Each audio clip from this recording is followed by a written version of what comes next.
Welcome to This Week with Sheriff Dave Phalen, a weekly program on 90.9 FM WFCO radio and also on LSN Television, Channel 9, Time Warner right here in Lancaster. Each and every week we come to you with different guests from within the Fairfield County Sheriff's Office and leaders throughout Fairfield County.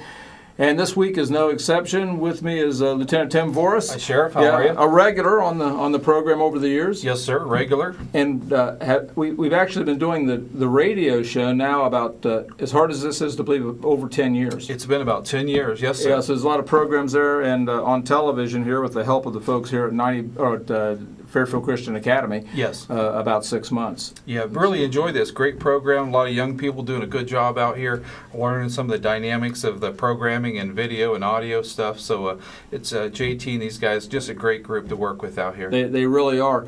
And every once in a while, someone will come up and say they saw the program. In fact, I was at the Family Y last week, and a gentleman came up and he said, I really enjoyed that program on carry and conceal firearm permits. He said, I just didn't know all those things. And we had Janine Nelson in our civil division that was part of a couple programs that we did, and he thoroughly enjoyed it. Yeah, I think it's a great idea to get some programming that gives people some education and stuff. And as you were talking to me earlier, that might be something that we can probably implement down the road here, is give some people some programs and experience of things that we do in the community, like crime prevention or vacation watch, things like that, that kind of gives them an idea of what we can provide the services for them. Yeah, we talked a little bit about that before airtime, and I had mentioned that within about the last month, I'd had an opportunity to go to the Liberty Center and teach a class on how to keep illegal activity out of rental property, because I do have some experience with rental properties and, of course, the law enforcement, and have been doing a class for about 14 years, actually. Yes. And so I think that was a good idea. We may, one of these programs, or maybe a couple of them, go ahead and just do a program specific to landlords, or like you said, maybe have Janine come back in and go through the CCW permit procedure, maybe crime prevention, and of course you teach. Yes. You're the commander out at Nelsonville. Yes, down at Hawken College, yeah. Police Academy. And we were talking about Janine for just a minute ago. There's a lot of people that come from outside of Fairfield County because of our service and what she does for the residents of Fairfield County and the surrounding area, getting people registered for their weapons and stuff that they'd like to carry with them. And having that, and it's just I don't know the exact numbers, but I know she does a great job and brings in a lot of other people from outside the county to get registered. Yeah, I think she said about half. Yeah.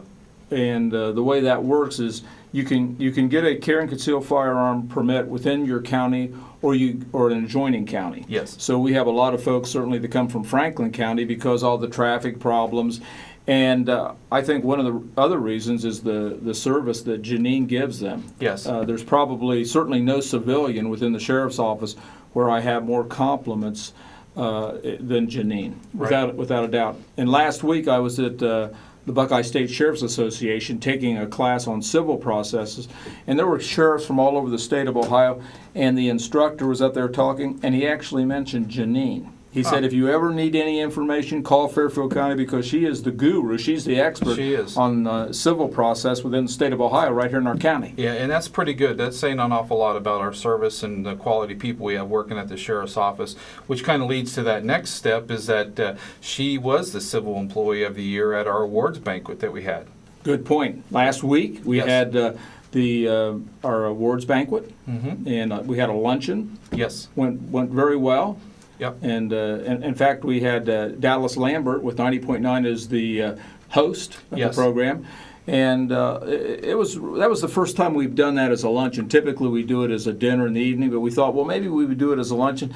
And honestly, I think that worked out really nice. I think it did, too. We've got a lot of officers that do really a great job at Fairfield County for the citizens of this county. And a lot of people don't know the things that they do. There's a lot of things that happen, whether it's an inmate in the jail that's ill that an officer does some special things to treat them with, or a resident in the county where an officer has gone out of his way to, recover stolen property from a burglary, or just numerous things that our deputies do every day in protecting and serving the residents of Fairfield County, and it gives us a chance to give back to them. I think we had close to 50 some different citations and accommodations that each of those officers got for different things.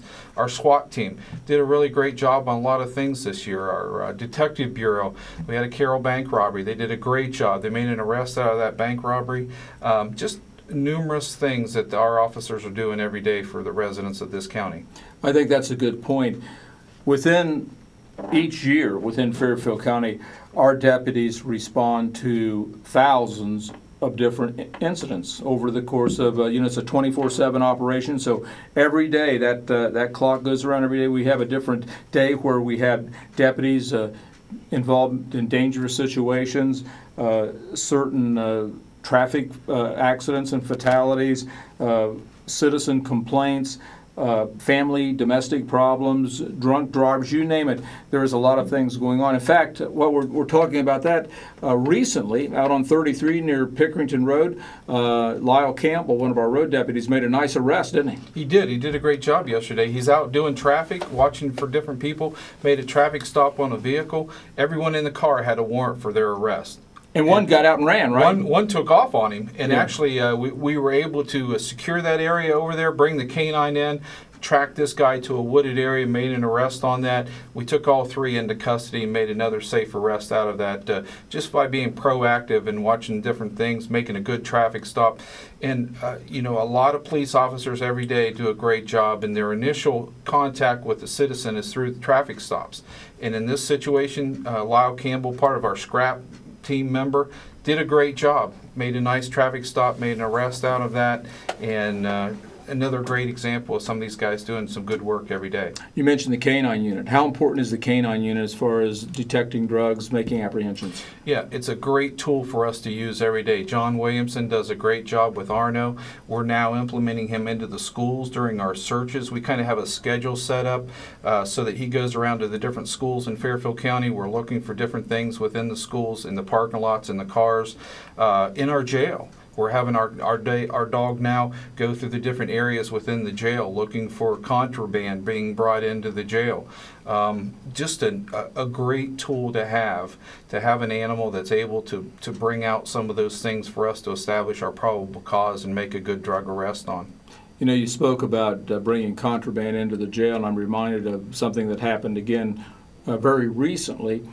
Occasionally what our deputies do within the jail is they do what we call a shakedown. In other words, they go through the entire cell area, they check under the bed, the sheets, they check for anything that may be concealed in wall sockets, you name it, because Yes. these people do try to sneak, and occasionally they do get some things into the jail. Typically they insert it in body cavity parts, but they were really sharp because they found a coloring book between a mattress, just a typical coloring book. So they started going through the pages, and they came across a couple pages that it looked like had been inserted in this particular book. And upon further examination, it looked like there was some kind of a liquid that had been put on the paper. We suspect it may be LSD, possibly ecstasy, some kind of a product like that. We don't know yet, but those papers were sent to Bureau of Criminal Investigation. Lab analysis will give us the results in the next 90 days. And if we do find out that had been laced with drugs, and we suspect that right now, the person that had that product under her mattress, she will be charged along with whoever brought it into the jail. Yeah, contraband is a problem within any jail that you have inmates and stuff, and they're always trying to bring something into that facility. And our officers do a great job, but there's awfully a lot of stuff that sometimes we've even had situations where people have ingested some type of drugs before they come into the jail. And certainly it's hard to detect, and we do the best we can, and our officers do a great job every day, and we will continue to file charges. If you're going to bring contraband into the Fairfield County Jail, we're going to be proactive and go after those criminals. Yeah, certainly, and that's not only unique to Fairfield County, but through jails throughout the state of Ohio and the prison system. And I think people were rather surprised that you would have any kind of drugs or narcotics inside the jail, Right. of all places. But again, when an individual comes into the jail, we can search them, we can check them, but the court prohibits us from doing any evasive body cavity kind of search. So they can insert this in body cavity parts, and that's typically how they get in jail. But this stuff on the paper, that's something that at least I've never seen before. No, and I have not either, and it'll be interesting to see what those results are when we get it back from BCI. Yeah, now you probably wonder what the lieutenant and I are doing out of uniform today. Typically, especially when we do the TV programs, we're in uniform. But we just left firearms a little bit ago. Yes. Each and every year, each law enforcement officer, not only in Fairfield County, but throughout the state of Ohio, has to have a certain proficiency with their firearms, and we were in Violet Township with Terry Dunlap, Yes. and firing and everything. Yeah, doing Terry shooting. did a great job, and Terry Dunlap does a great job. Violet Township trustee is also a firearms instructor through the state of Ohio, so he's able to provide the firearms instruction, has a course set up, does a great job with it, and we kind of enjoy going up there and going through the course and understanding. And OPADA's doing a great job. They're implementing a lot of their programs, their firing courses and things like that throughout the state of Ohio are in training today.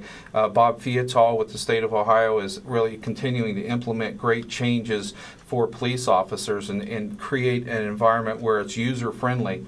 And today, instead of just going up to the line and shooting, you're learning to step back, step to the side. What's going to happen when you discharge your gun or shoot at a target? You know, all those different movements and stuff that we're doing. So it was good. It's changing. It's improved over the years. Even beyond state standards, I know within the sheriff's office we add to that. Yes. So we want to really do as much as we can. Many times we will actually have incidents where they're actually in a cruiser, where they're beside the car, because what we want to do is simulate that, God forbid there is some kind of a shooting situation, that these deputies are prepared and know how to respond, and we try to make that as realistic as we possibly can. It's certainly, and just passing the officers' memorial last week in that program and those different things, and we certainly want to continue to provide our officers with the best education, the best training, and learning to protect themselves when they are out there on the street, and honoring those and that have went on in our history of law enforcement. And every 53 and a half hours, they say a police officer is killed in this country. And it's certainly tough, and those guys do a great job every day, and it's not easy to be a police officer today. This is an unprecedented time with a lot of different things going on across our country, with homeland security, with technology, with electronics the way it is. You got to be on your toes today, and law enforcement officer, to learn a lot of these different things. It's just not out driving around in a car anymore and things. We've got to learn how to do things and do things that are coming into us technology-wise. Kids are texting and communication. They're not talking anymore. And, a lot of those different issues come about in law enforcement that we have to look at. Lieutenant, we're almost out of time.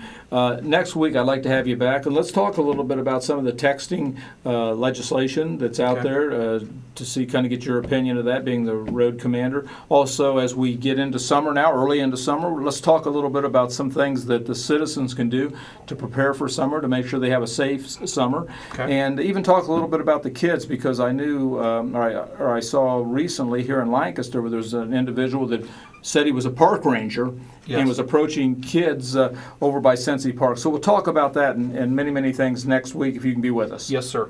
With us this afternoon is Lieutenant Tim Voris. He is the road commander with the Fairfield County Sheriff's Office. Do appreciate the folks here at Fairfield Christian Academy that produce and put this program together each and every week. And certainly the folks at 90.9 FM WFCO Radio and LSN Television, Channel 9, Time Warner, right here in Lancaster. They give the Sheriff's Office an opportunity to share a lot of great things and great information each and every week to a hometown audience. Well, the clock on the wall says we've got to go. If you're out there driving, buckle up. Till next week, same time, same place. God bless, and we'll see you right here.